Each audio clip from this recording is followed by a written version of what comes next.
Tot un personatge és un conte que podríem catalogar de metaliterari, si se li vol dir així, tot i que no ho és ben bé. És una mica difícil d'explicar per no fer spoiler, no? És d'aquests contes, aquest en concret, perquè hi ha alguns que pots dir alguna coseta i tal, però aquí és metaliterari, no? Sí que és metaliterari, sí, però vull dir que no és que parli de literatura, no? És un joc que faig entre el personatge i l'escriptor.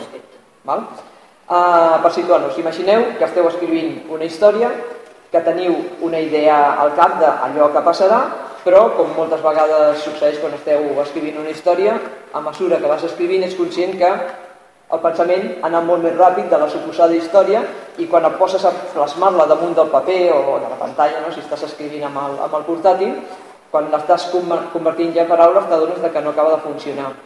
I en ocasions, en aquests moments, és quan els personatges, allò que diem, sembla que actuïn per seu compte, perquè dius, a veure, no és això el que volia, què està fent aquest, no és aquí.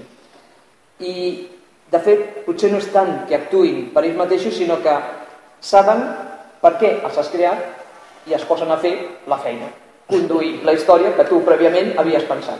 I ja ho saben, ets tu que t'estàs equivocant. I, evidentment, ells la condueixen de forma lògica, de forma creïble. Doncs una situació similar és el que passa a tot un personatge, en el qual trobem precisament la descripció d'un personatge que sap perfectament quina és la seva funció dins d'aquell conte.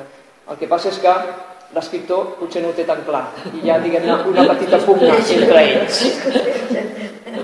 I aquest és el joc de tot un personatge.